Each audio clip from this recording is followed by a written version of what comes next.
Hala, may pang-adobo na tayo. Instant ulam. Ito na nga pala yung update doon sa nakita nating ibid o Philippine Sailfin Lizard. Kaya kung interesado ka sa video na ito, panoorin mo kami. Are you ready? Lakata! Magandang buhay mga amigo-miga. Abaw, sobrang na-miss ko yung aking intro ba? Ito nga pala at meron kami nakitang ibid o Philippine Sailfin Lizard. Habang nag-harvest kami ng aming pananim ng mga gulay, napansin nung kasama ko na meron nakasabit sa net. Akala ko nung una bayawak, ibid pala. Tulungan mo, ano siya ng liig, oh!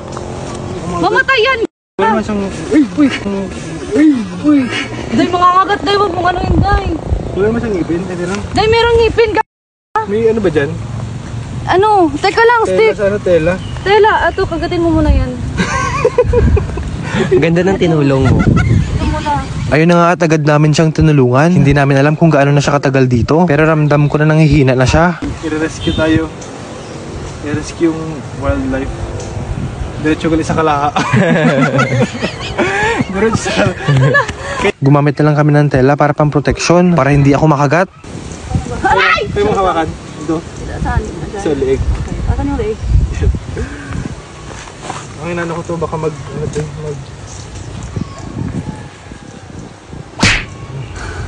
may instant ba to? blood tayo ba?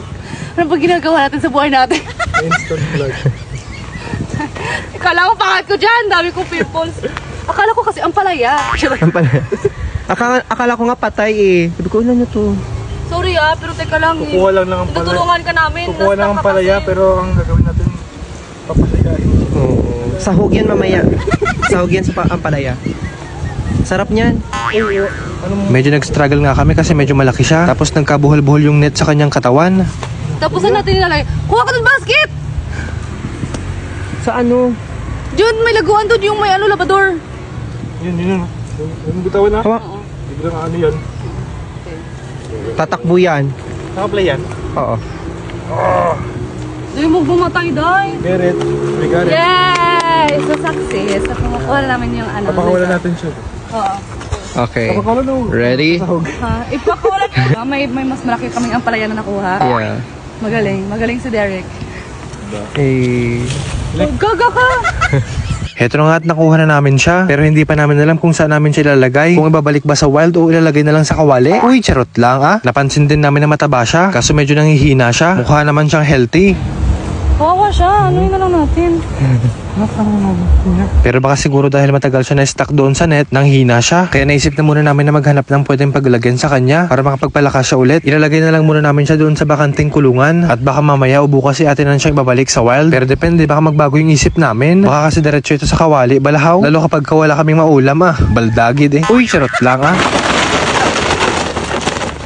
Ayan na nga at nilagay na muna namin siya sa loob ng sako. Pagkatapos i-transfer namin siya doon sa kulungan. Doon na muna siya magpapalakas. Para kapag pinakawalan namin siya, ready na siya. Ito na nga at pagkahapon, binisita ko siya. Dito ko pala siya nilagay. Buti na lang talaga at meron pa kaming bakanting kulungan dito. Nilagyan ko rin siya ng tubig para makainom-inom siya. Napansin ko rin na medyo okay na rin siya. Kaya napagdesisyonan ko na pakawalan na lang siya. Kawawa naman siya kapag sa kawali siya napunta. Pero napaisip din ako na grabe ang taba niya. Ang laki ng kanya mga paa at saka mga legs niya. Parang sarap niya makita kapag nasa loob siya ng kawali. Tapos lagyan ng toyo, suka, tapos maraming sili. Napakasarap ulamin. Kaya nagpunta ako ng kusina para kumuha ng kutsilyo. Pero sabi ko, wait, tignan ko muna yung ref namin kung merong laman. Baka meron pa kaming ulam balahaw. Chinek ko muna yung ref namin kung meron pa kaming ulam. Nakita ko na meron pa pala kaming ulam dito. Sabi ko na, hindi ko na lang ulamin yung Sailfin Lizard Akin na lang itong papakawalan. Sabi ko, sayang ba? Ulam na nga, papakawalan pa. Uy, charot lang Kaya agad ko nang binalagan itong ibid o yung Sailfin Lizard. Nagpatulong na lang din ako kina Junjun tsaka kay Manong Tisoy para hindi ako mahirapan na kunin siya sa loob ng kulungan. Medyo pagka-aggressive kasi siya. Kaya kailangan na mag-ingat. At heto na nga at kinuha ko na siya. At na siyang ibabalik sa wild. Maghahanap na lang kami ng magandang lugar para pagrilisan. Malapit lang din naman yung ilog dito sa amin. Kaya para sa akin, perfect na lugar ito para sa kanila. Madalas din kasi ako makakita ng mga ibid sa mga ilog-ilog o sa mga lugar na matubig. Kaya doon na lang natin siya ilalagay. Ito nga pala yung first time na makarescue ako ng Philippine Sailfin Lizard o yung tinatawag namin na ibid. Sa inyo ba anong tawag nyo dito? Paki-comment naman dyan. Ito nga at papunta na kami ng ilog kung saan natin siya papakawalan. Kaya tara at samahan nyo kami sa paghahanap ng magandang spot.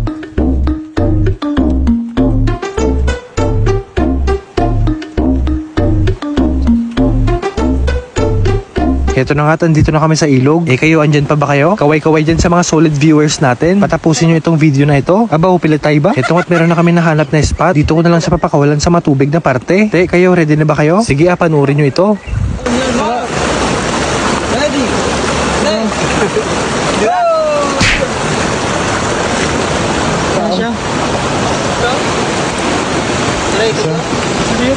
Napakawalan na namin siya, pero may nakita kaming tao na papalapit sa amin, kaya naisipan ko na kunin ulit siya, tsaka ilipat siya sa ibang lugar. Na-stuck siya kasi sa ilalim ng bato, baka kunin lang siya ng taong nakakita sa amin, kaya sa lupa na lang namin siya ipapakawalan. Kaso nung pinakawalan ko, parang ayaw niya pa na umalis. Hindi ko alam kung nanghihina pa ba siya, o base gusto niya talaga na maging adobo. Uy, charot lang ah. Ito nga't pinipilit ko nga siya na umalis na lang, pero parang ayaw niya talagang umalis. Ay, sabi ko bahala kada ah, malakat na kuya. Parang wala talaga siyang plano na umalis dito, kaya sinubukan ni Junjun na lapitan siya. Baka sakaling matakot siya sa itsura ni Junjun para umalis na siya. Uy, charot lang ah. Makot ka? Tantan na sa guro daw sa siot. Naisipan na lang ni Junjun na ilagay siya doon sa madamong lugar. Pagpabikog dito daw.